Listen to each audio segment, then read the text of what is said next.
Greetings, Ventures! This is Lorne, your guild advisor, and welcome to my review of Dungeon ni Deagi wo Mutemero no wa Machigato Daru ka Gaidon, Sword Oratoria, or Damachi.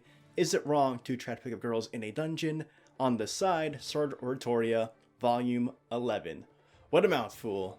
But here we are at Volume 11, very close to where the Japanese release is. They're currently on Volume 12, so one more volume we're caught up. Unless there's like delays and such, but there shouldn't be. But anyway, back to the actual review. This is going to be spoiler free. I know I had some minor complaints. I think it was really just from one person on my main series volume 14 review, and I will admit it was pretty long for being a spoiler free review, being 16 minutes, so I'll tone it down for this one because this is just going to be talking about the volume in a general sense, spoiler free. I won't be saying anything more than what the back of the book gives away. So if you are really spoiler sensitive, I'd advise just not watch this video. If you don't want to know like anything, you don't want to know what I feel about the volume, go watch this later. For those of you that want to stay relatively spoiler free, I will do my best to make sure I don't spoil anything about the actual content of the volume itself in this video. And of course, sometime after this video is uploaded, probably tomorrow, I will also upload a spoiler discussion video concerning volume 11. I don't think it's going to be the mammoth that my main series volume 14 one is going to be, where it was over 40 minutes long, but we'll see what happens. Now into the actual review itself. Of course, Volume 11 is written by the author of the Damachi series. He writes all of it, the main series, Oratoria, and the Familia Chronicle series, Fujino Omori sensei, with illustrations by Kiyotaka Haimura, and the original character designs being attributed to Suzuhito Yasuda. And of course, this is translated by DeLucia and published by Yen Press. I like to mention the people that actually translate the novels because it gives some insight into like the consistency, like are they still getting the same person? And indeed they are. DeLucia has been on Sword Oratoria for quite some time, so it's good that that stayed consistent. Now into Volume 11 itself, it's very similar to how Sword Oratoria Volume 7 was structured and how, let's say, Volume 13 of the main series is structured. Like, they're both rather short, around 200 or so pages, where their next volume is a lot longer. So this kind of feels like a part 1 to a 2-part saga, kind of like how Volume 13 the main series worked at being part 1 of a 2-part saga. And we have the benefits of knowing how long the next book is going to be, Volume 12. It's 600 pages in Japanese.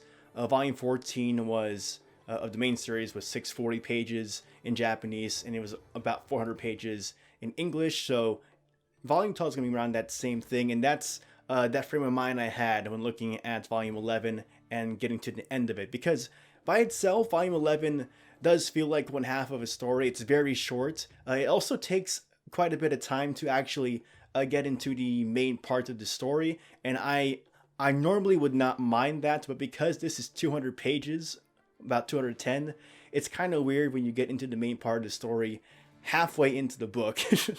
So that's kind of odd. Like I said, I do like slow build-ups. Like that's what the first half of this novel is going to be, is Loki Familia getting their resolve, solving things from Volume 10, like their feelings towards the Xenos, and getting through all the organization of actually to infiltrate Gnosis. But that's what a lot of the first half of the story is, and it's unfortunate that the story of this volume is only 200 pages because of that, because we get through a lot of stuff, and it starts halfway into the volume and it just goes boom, boom, boom, boom, boom.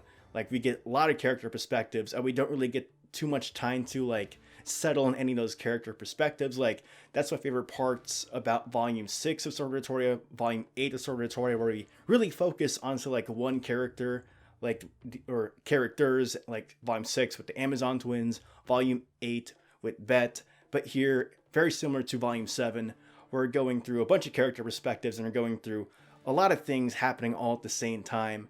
So if you are in for a thrill, you will get that in this volume. But I think I really do prefer the volumes where we get to like settle down with a certain perspective and just get to see that character and then develop. There is a bit of that in the beginning of this novel, but it really is non-stop intensity throughout the halfway point and then all the way to the end. And the ending point, like, ooh, the last third quarter of this novel is nuts. There's like so much stuff happens. It's so intense. There might be some hearts broken. Who knows? We'll see how you guys feel about that. But it was very intense, and there were some things I was really surprised about. Unfortunately, there was one particular thing I was spoiled about before reading this volume. It was way back when the Japanese release came out, and someone asked me a question, and it was something that happens in this novel, so I'm not sure if they were trolling me or they like just saw a wiki page and was like, hey, when did this happen? And I was like, oh no. But I'm still satisfied with how the ending went about. Like, even though I was expecting a certain thing to happen, the way it happened still got to me.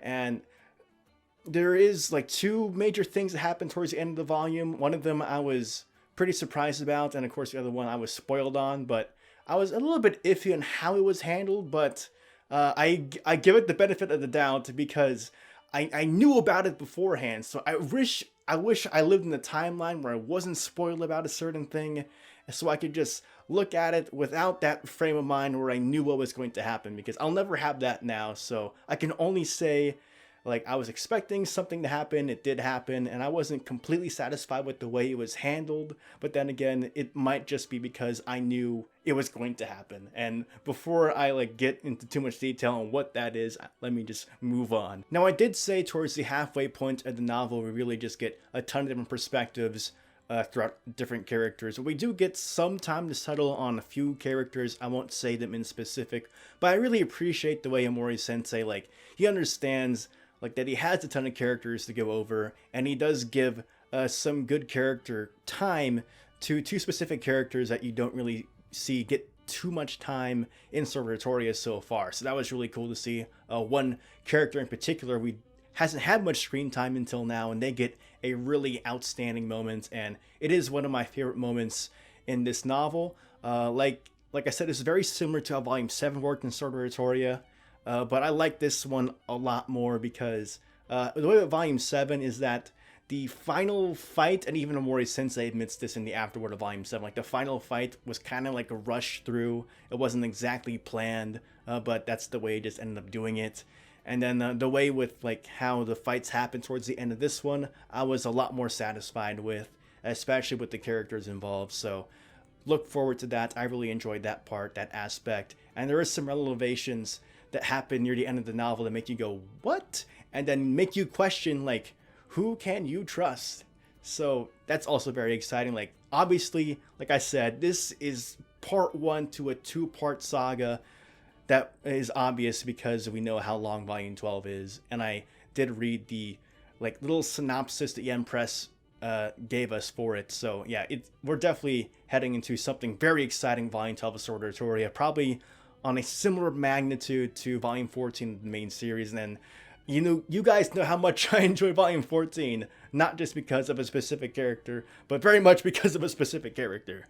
But Volume 14, like I said, with how Volume 8 of Sword Art Oratoria worked and Volume 6 worked, Omori Sensei really settled down and focused on individual groups of characters for a good while, and he just doesn't get an opportunity to do that with the way this novel is structured. And again, I understand that this is like more of a thriller type novel, so hopefully we get more down into like character developments and being able to stay on a certain perspective for more time in Volume 12. But with Volume 11, we really get to see Loki Familia tackle on their feelings about the Xenos. We get to see more development among the gods themselves, which is really cool to see. There's not much of a spoiler, but Hestia will be in this novel, and I kind of enjoy her part in it, so look forward to that. But it's really a big setup for Volume 12, which I am very excited to read. Volume 12 releases on June 23rd, as long as Yen Press doesn't delay it, like they delayed Volume 14, the main series, for so long. But they've been very consistent with Sword Art Oratoria, so I trust them to get it out around that time. But then again, that's like 4 months away, and it's almost 400 pages long, so we'll see how it goes. But I think I trust this Sword Art Oratoria translation team more than the main series based on history. But those are my general thoughts on Volume 11. I really liked it, not as much as like the character focused novels like Volume 6, like Volume 8, but it is big foreshadowing for things to come, and I really enjoy the foreshadowing that Omori Sensei incorporates into his novels. So I'm very much looking forward to Volume 12, and Volume 12 will likely be one of my favorite novels in the series. So, like, it's weird. Like, the setup novels are iffy to me with Sword of Oratoria, like Volume 7 and this one. I still liked it a lot, but not as much as those other installments, but I'm very much looking forward to the next one. I'm curious on what your guys' thoughts are on Volume 11, but I am excited to see you guys read it and look forward to the next volume in the series. And of course, after you do read Volume 11, go check out my spoiler discussion video. It's probably going to be a lot longer. But anyway, that was my Danmachi Sword of Oratoria Volume 11 review. If you want to see more Danmachi content, go ahead and like this video, subscribe to my channel, follow me on Twitter, and join my Discord. And as always, continue enjoying your time adventuring in Orario and the dungeon. This is Lauren, your guild advisor, signing out. 渦を巻く雨雲から差し込んだまっすぐな